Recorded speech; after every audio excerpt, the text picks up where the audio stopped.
Okay, we're in the garage for the garage door openers, and we can see that our courtesy luminaries are working for both of the door openers. But we also see that we're using an extension cord to improperly deliver power to the west door opener. You're not supposed to use an extension cord. Now, when this home was built, that receptacle outlet was not required to be GFCI protected, and it's not. But that's a safety device, so it makes the report. Both of our door openers have emergency release handles. Those are good things. All right? So, the control buttons are closer to the door threshold, and floor for that matter, than 5 feet to keep little hands from coming up. We're supposed to have warning notices posted next to the door opener buttons. A notice for 2 openers. We don't have that. And that same warning notice we should have on each of these doors, and we do not have that either. Then we do have pull handles inside the doors. That's a good thing. But we should have pinch stickers, okay, caution stickers on the bottom corners of each panel, and we do not have those.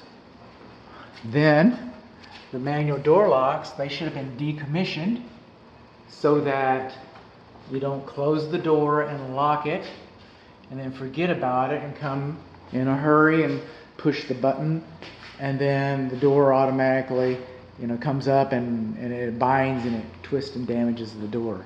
So they should have been deactivated. If you take the door openers off or decommission them, pull the handles, unplug them, then you could use the door lock at that time.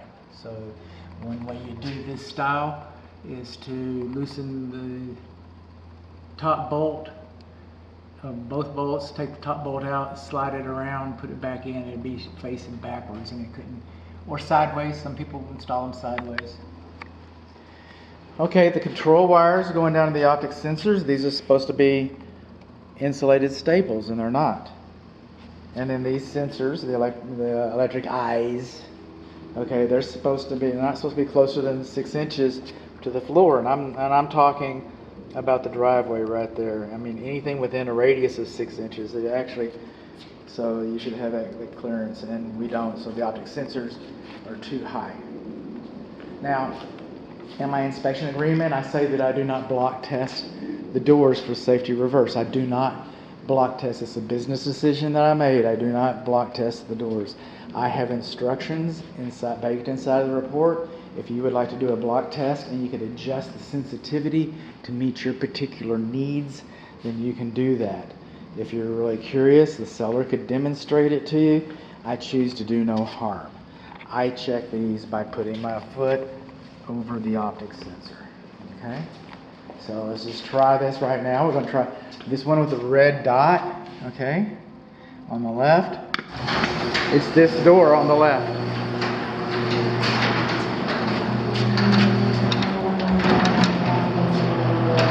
And that's the optic sensor.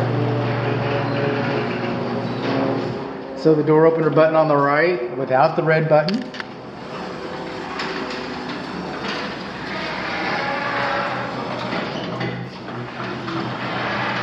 So the optic sensor does work. The optic sensor does work. That's a good thing. That's a good thing. All right, bonus round. Everybody like a bonus round? Okay, let's do a bonus round.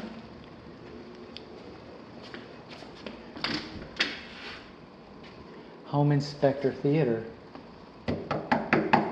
Can I come in? Come on in, Mr. Fire. The door's open for you. Thank you. You always make me feel so warm and welcome. See, this door is supposed to be self-closing. This door is supposed to be self-closing. Oh, it wasn't required then, or whatever. No. Okay? There might be some things in this. I mean, you might have a 65 Ford Mustang in here. I don't know. There might be some things in here you care about. A Honda lawnmower. My wife's proud of hers. But most of the things we care about are in here. Our family, our pets, our children, our spouses, our paperwork, our driver's license documentation, Social Security, retirements, investments, the deed to your house, your medical records, the art.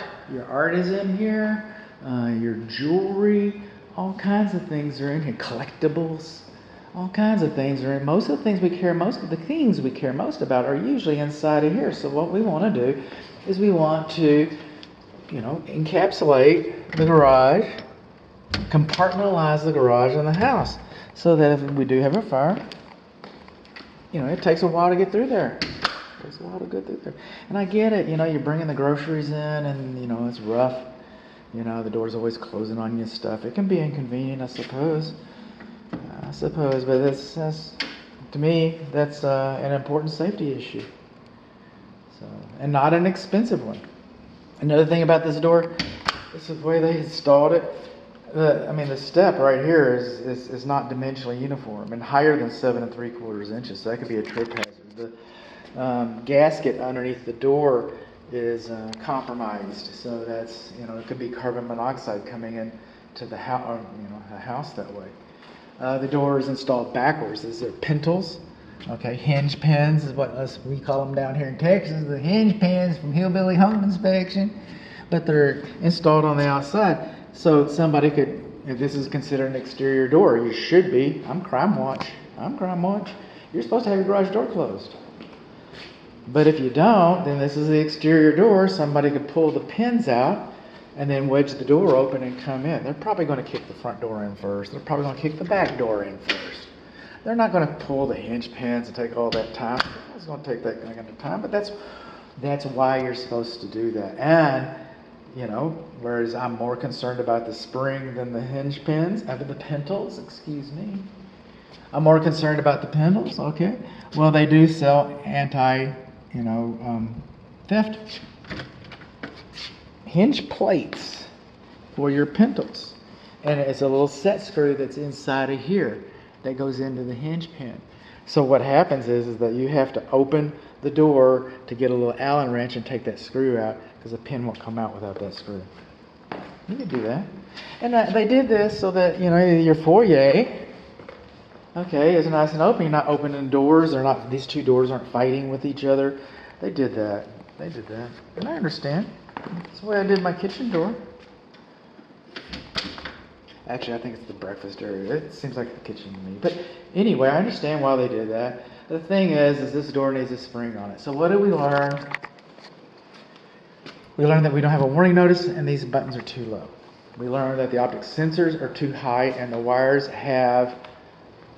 do not have insulated staples. We learned that we do not have pinch notices on the bottom corners of the doors. The manual door locks were not disabled. And we do not have warning notices posted on these doors. We also learned that the doors are not GFCI protected, and we also learned that it wasn't required when the house was built, but it's a safety device. And we learned that we've improperly used an extension cord to deliver power to the west door.